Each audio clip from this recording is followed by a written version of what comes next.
आहे. तर पहा आपल्याला माहित आहे पी क्यू या दोघांचा रेशो काय आहे 3:5 3:5. तर 3 ला x नी मल्टिप्लाय करू, 5 ला x नी मल्टिप्लाय करू. मग आपण असं कन्सिडर करू 3 ला x नी मल्टिप्लाय केल्यानंतर मला ओरिजिनल p ची व्हॅल्यू भेटत आहे. 3 ला x नी मल्टिप्लाय केल्यानंतर 5 ला पण x नीच मल्टिप्लाय करावं लागेल, कारण आपण रेशिओ काढत असताना पहा हाफ हाफ करत गेलो, हा हाफ झाला तर हा पण हाफ. याच्यावर जी प्रोसेस केली मॅथमॅटिकल प्रोसेस तीच याच्यावर केली. इथे पण आपण या 3 ला x नी मल्टिप्लाय केलं तर या 5 ला पण x नीच आपण मल्टिप्लाय करत आहोत, म्हणजे व्हॅल्यू चेंज होणार नाही, म्हणजे ते इक्वेशन बिघडणार नाही, तोडफोड होणार नाही. तर p काय भेटला आपल्याला p is equal to 3x, q is equal to 5x. हे आहेत ओरिजिनल, असं कन्सिडर आपण करत आहोत. ओरिजिनल हा पण ओरिजिनल. मग आता हा ओरिजिनल किती असेल ते माहीत करून घेण्यासाठी जसं इथे x ची व्हॅल्यू 4 आपल्याला माहीत झाली, तशी आपल्याला x ची व्हॅल्यू माहीत करून घ्यायची आहे. जेव्हा x ची व्हॅल्यू माहीत होईल तेव्हा आपल्याला p ची व्हॅल्यू माहीत होईल. जेव्हा x ची व्हॅल्यू माहीत होईल तेव्हा आपल्याला q ची व्हॅल्यू पण माहीत होईल. आता पहा p हा p वेक्टर आहे, q वेक्टर आहे, या दोघांचा रिझल्टंट वेक्टर r आहे, याचा मॅग्निट्यूड r आहे. तर हा r किती असतो तुम्हाला माहित आहे, हा एक वेक्टर p, हा एक वेक्टर q, हा वेक्टर r रिझल्टंट, या दोन वेक्टर मधला अँगल थीटा. तर याचं मॅग्निट्यूड r, याचं मॅग्निट्यूड p, याचं मॅग्निट्यूड q. तर या r ची व्हॅल्यू किती असते, या r ची व्हॅल्यू एवढी असते r is equal to square root of पहिला वेक्टरचा मॅग्निट्यूड त्याचा स्क्वेअर, दुसरा वेक्टर त्याचा मॅग्निट्यूड त्याचा स्क्वेअर, त्याच्यानंतर दोघांचा प्रोडक्ट आणि मल्टिप्लाइड बाय 2, त्यानंतर cosine of angle between vector p and vector q theta. तर पहा p ची व्हॅल्यू किती आहे 3x, ठेवा इथे 3x त्याचा स्क्वेअर. q ची व्हॅल्यू किती आहे 5x इथे ठेवा त्याचा square, 2 as it is. p ची व्हॅल्यू किती आहे 3x, q ची व्हॅल्यू किती आहे 5x cos थीटा. या दोन वेक्टर मधला अँगल किती दिला आहे 60 डिग्री, सो cos 60. r ची व्हॅल्यू किती दिली आहे, या r ची व्हॅल्यू त्यांनी दिली आहे पहा, the magnitude of their resultant, magnitude of the resultant is 35, magnitude of resultant is 35, म्हणजे इथे असेल 35. त्यानंतर काय करणार, दोन्ही साईडचा स्क्वेअर करा. 35 या साईडला याचा स्क्वेअर, या साईडला स्क्वेअर केल्यानंतर हे स्क्वेअर रूट गायब होईल. 3x स्क्वेअर किती येईल 9x स्क्वेअर, 5x स्क्वेअर किती येईल 25x स्क्वेअर.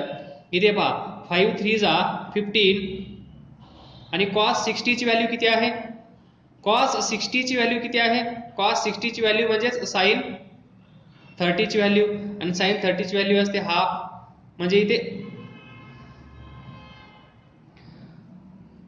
5 3 जा 15 2 जा 30, सो 30x स्क्वेअर cos. तर पहा cos 60 ची व्हॅल्यू हाफ, सो इथे असेल हाफ. हे सॉल्व करा किती येईल, या साईडला आहे 35 याचा स्क्वेअर, इथे पहा 9x स्क्वेअर, इथे पहा 25x स्क्वेअर. नेक्स्ट इथे डिवाइड करा 15x स्क्वेअर, ॲडिशन करा 25 प्लस 5 30 40 49 49x स्क्वेअर, लेफ्ट साईडला 35 स्क्वेअर. तर स्क्वेअर रूट घ्या दोन्ही साईडचं, by taking square root on both side we get 35 on left side, या साईडला 7x. From this x is equal to 5, x is equal to 5. Then we know that p is equal to 3 into x, x किती आहे 5, so 15 is original value और original magnitude of first vector.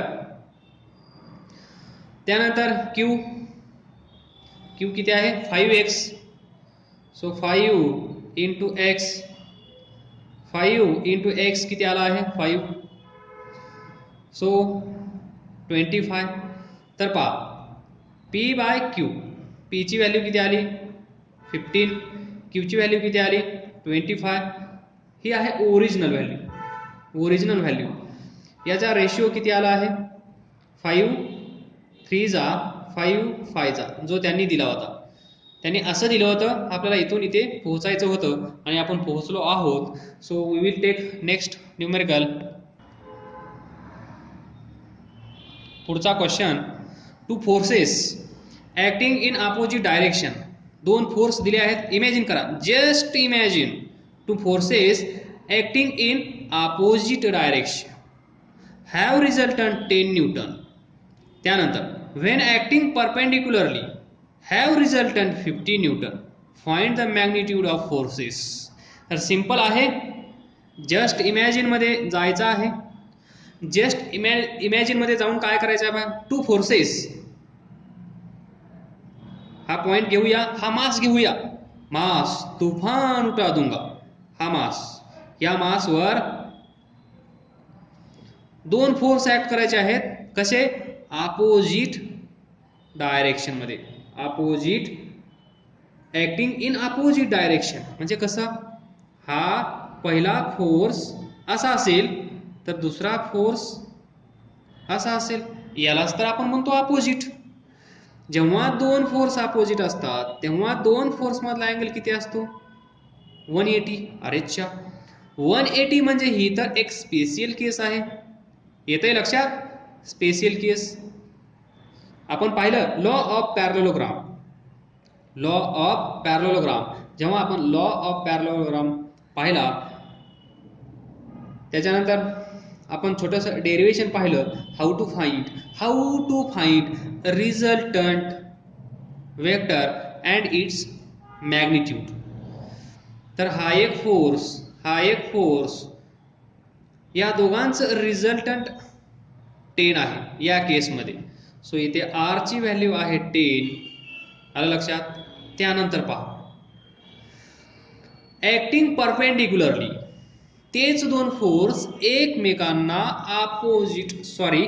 Opposite direction मध्ये exert होत होते. ते दोन force आता जवळ आले आहेत. पहा, हा पहिला फोर्स, हा दुसरा फोर्स, आला लक्षात.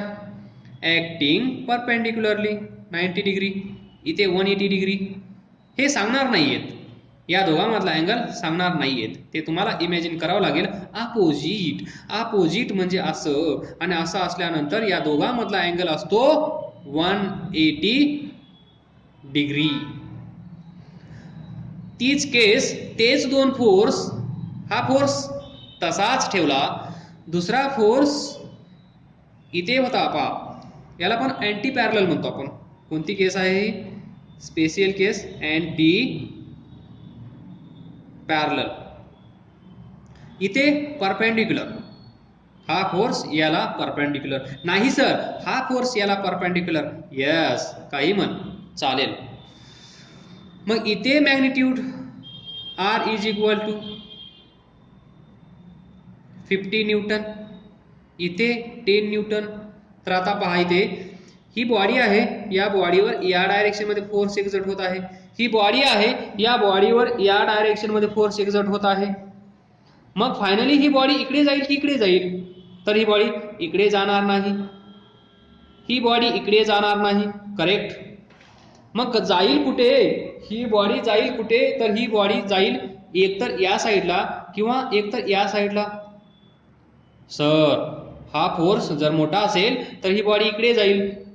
सर, हा फोर्स जर मोठा असेल तर ही बॉडी इकडे जाईल. बरोबर, जो फोर्स मोठा, जो फोर्स ग्रेटर, त्याच डायरेक्शन मध्ये नेट रिझल्टंट फोर्स ऍक्ट होत असतो.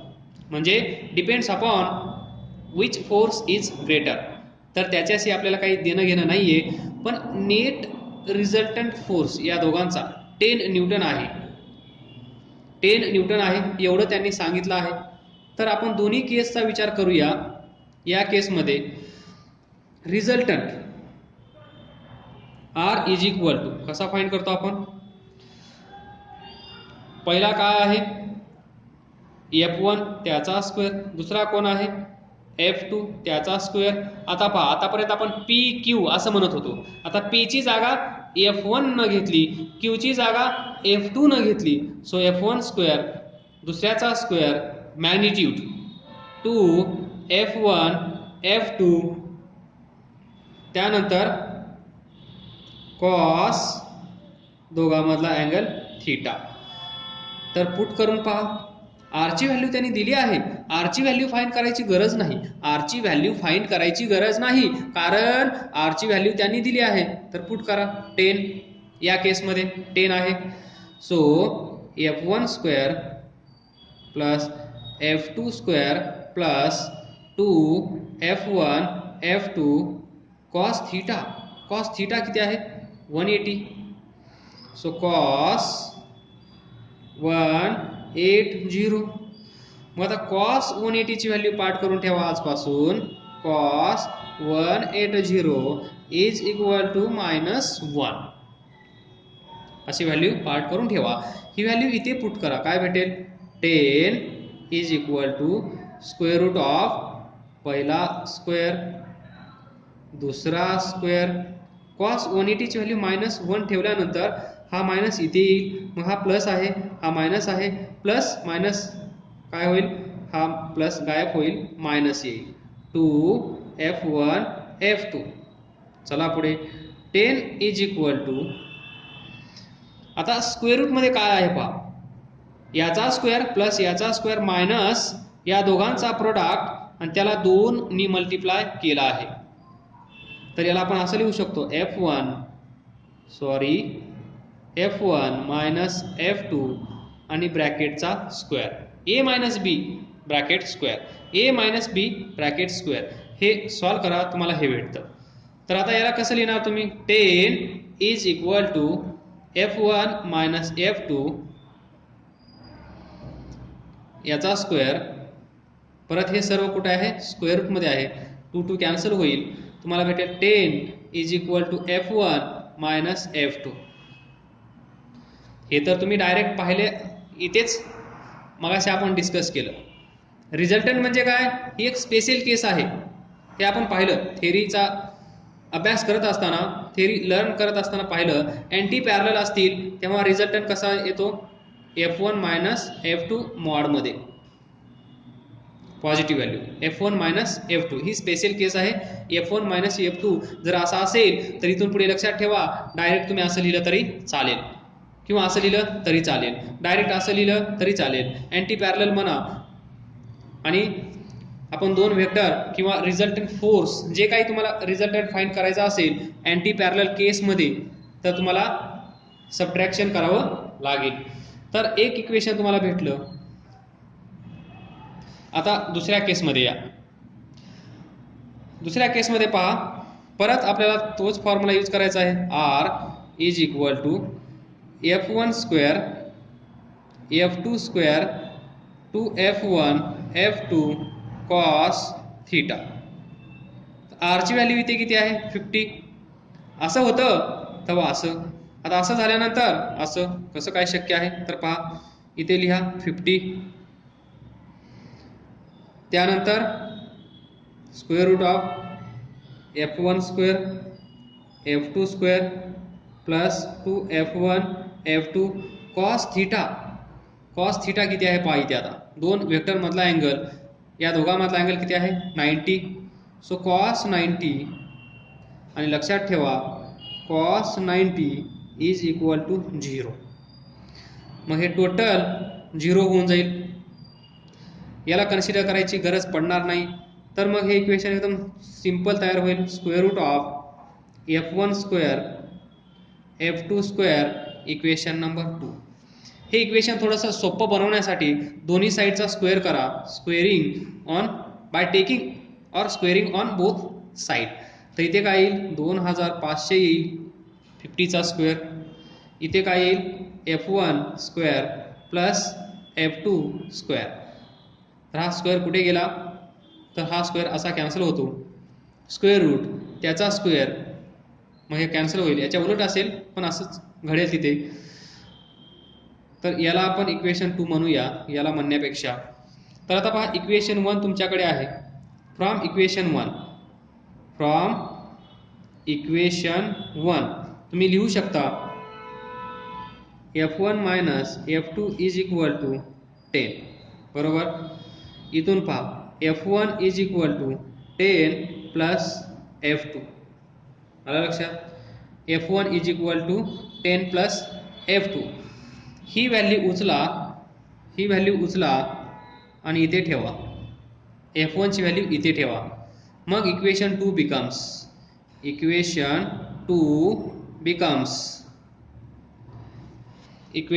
becomes as it is left side as it is 2500 is equal to F1 ची व्हॅल्यू किती आहे.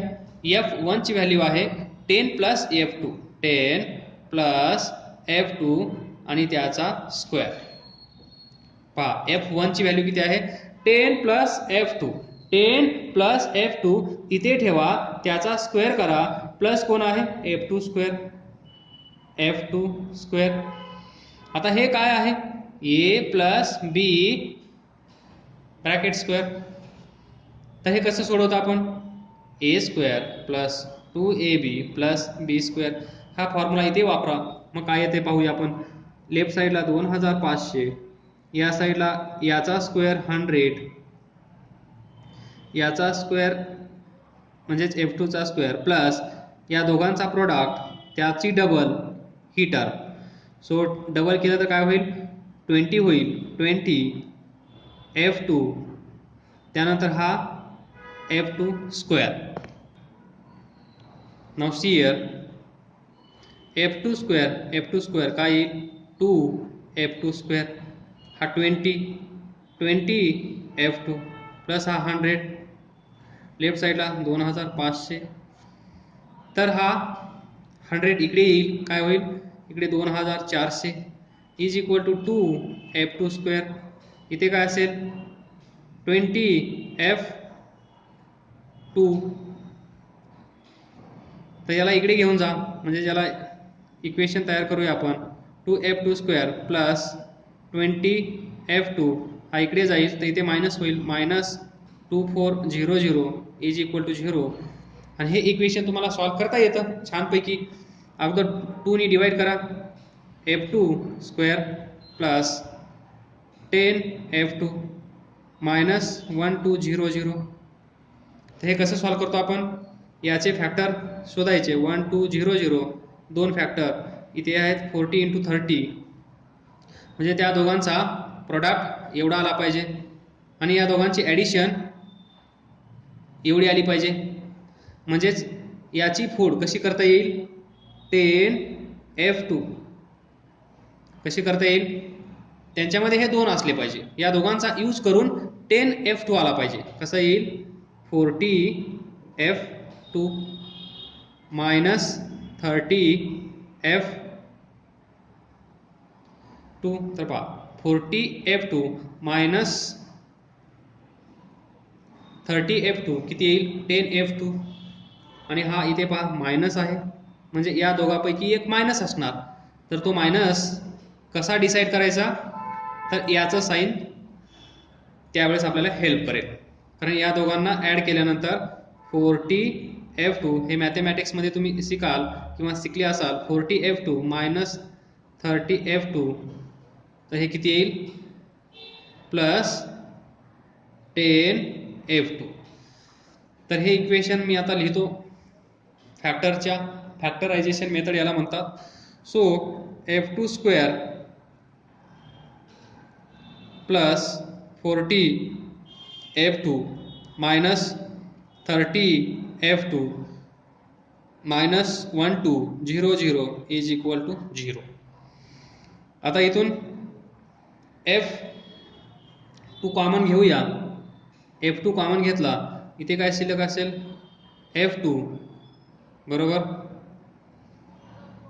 इथे काय शिल्लक असेल, प्लसला प्लस हा 40, हा जो असतो तोच इथे ठेवायचा असतो, F2 तोच येतो प्लस 40 आणि याने याला डिवाइड करा, किती येईल -30.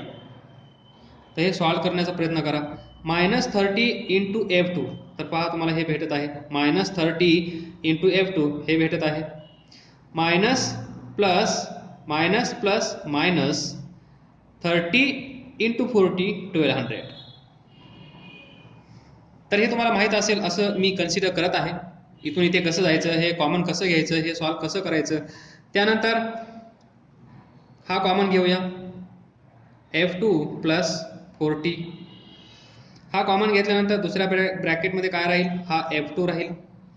इथून हा गायब झाला तर इथे काय शिल्लक राहील, -30 इज इक्वल टू 0. सो याला आपण कसं लिहितो, F2 plus 40 is equal to 0 और F2 -30 इज इक्वल टू 0. मग इथून F2 ची व्हॅल्यू किती येईल, -40. इथून F2 ची व्हॅल्यू किती येईल, +30. Now we can find, we know that one relation, this 10 is equal to F1 minus F2 or this. जर आपल्याला F2 माहीत असेल तर आपण F1 फाइंड करू शकतो, इथूनच हे आलं आहे. सो जेव्हा F2 ची व्हॅल्यू -40 आहे तेव्हा F1 किती येत आहे पहा. दोन व्हॅल्यू भेटल्या आहेत आपल्याला, ही एक आणि ही एक. तर F1 is equal to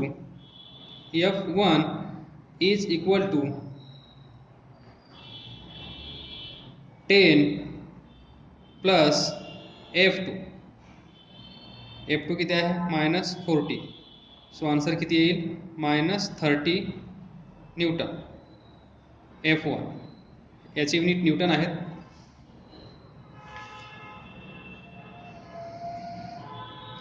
now F2 ची व्हॅल्यू 30 असताना F1 किती येतो बघा, 10 प्लस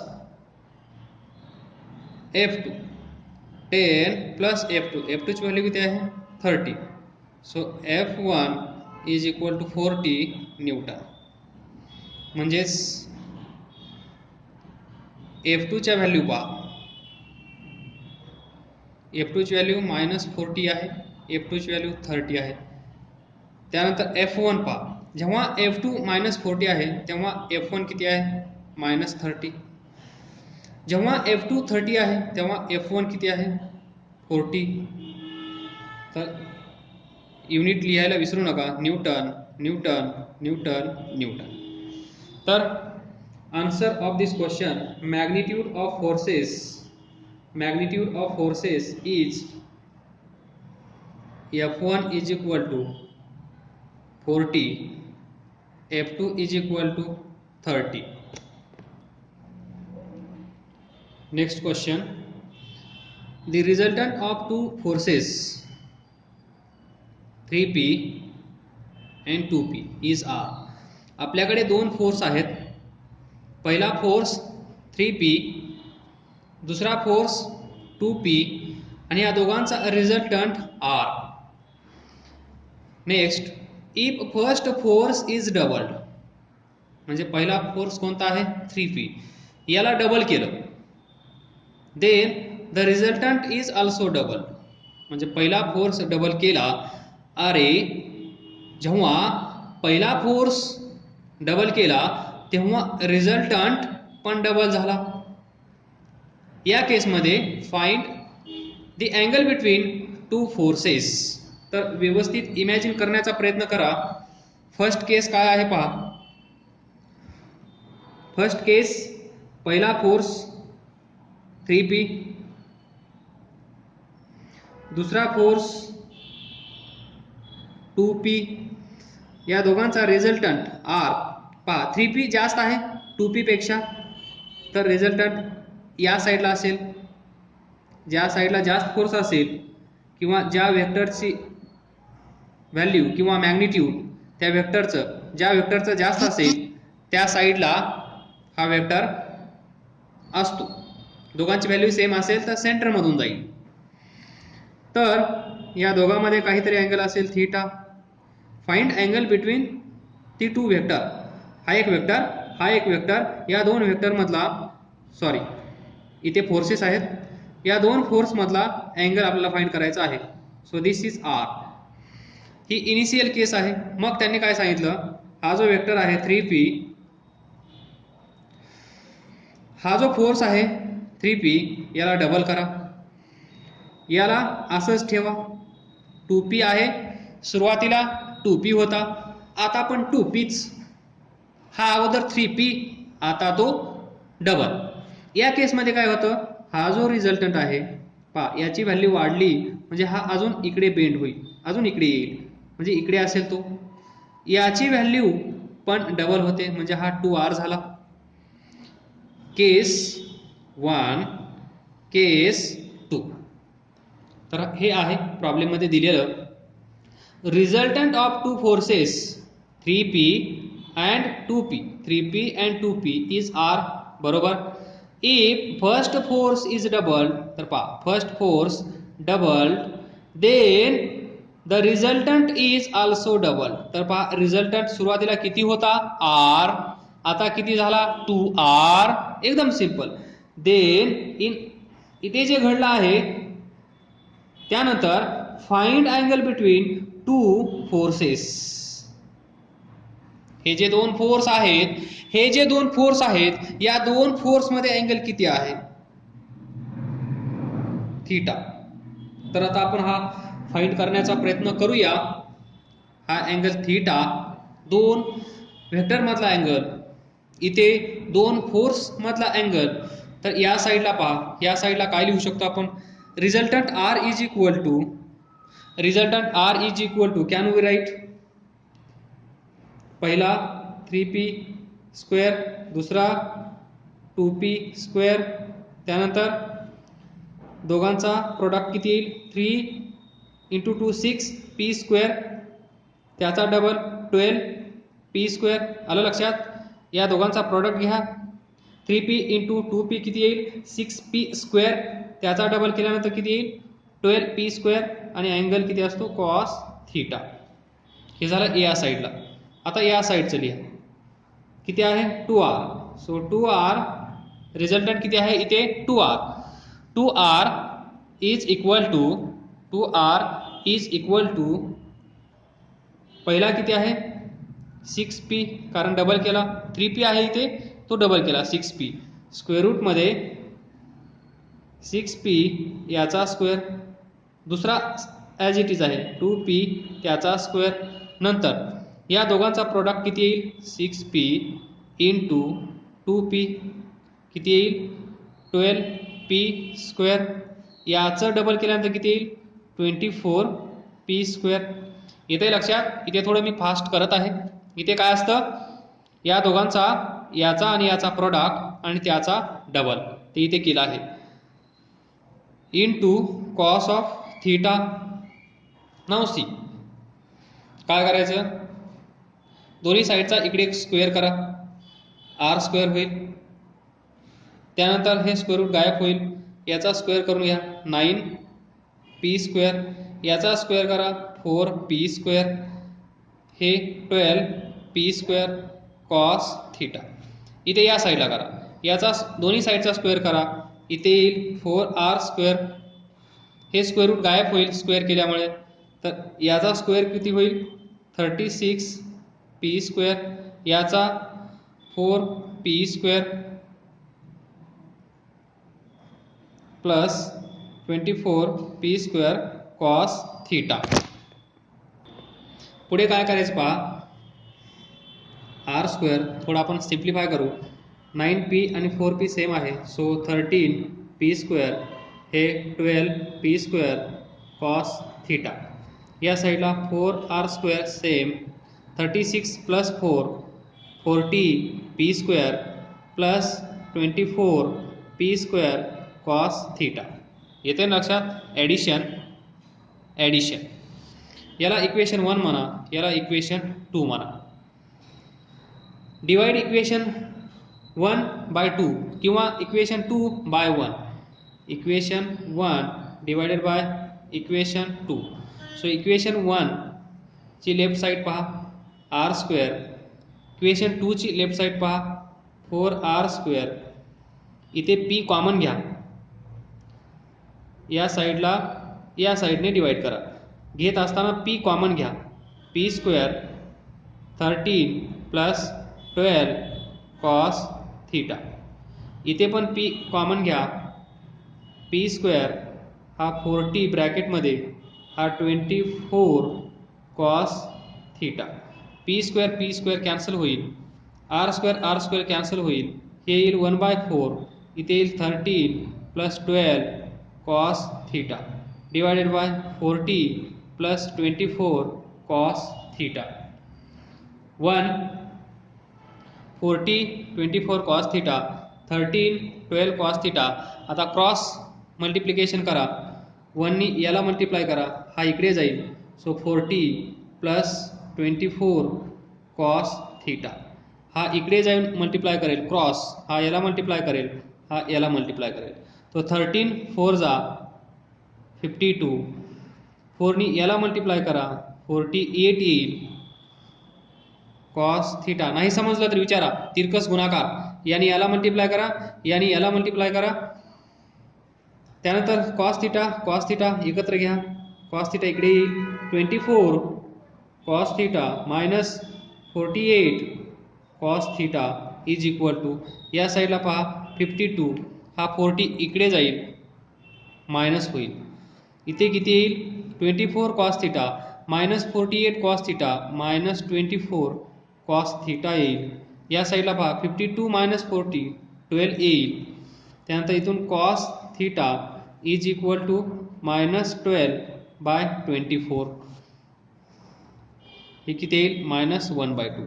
मग तुम्हाला माहीत आहे cos theta is equal to minus 1/2 म्हणजेच थीटा किती असलं पाहिजे 120 डिग्री. तर हे जे दोन फोर्स आहेत 3p आणि 2p, या दोघांमधला अँगल किती आहे theta is equal to 120 degree. तर सिंपल आहे, घाबरून जाऊ नका. इथे काय केलं ते सांगतो मी. तिरकस गुणाकार म्हणजे हा इकडे जाईल, 1 इंटू हेच राहील 40 plus 24 cos theta is equal to, हा 4 इकडे जाईल म्हणजेच 4 इंटू 13 प्लस 12 कॉस थीटा. त्यानंतर हा ब्रॅकेट सॉल्व करून घेतला, 4 इंटू 13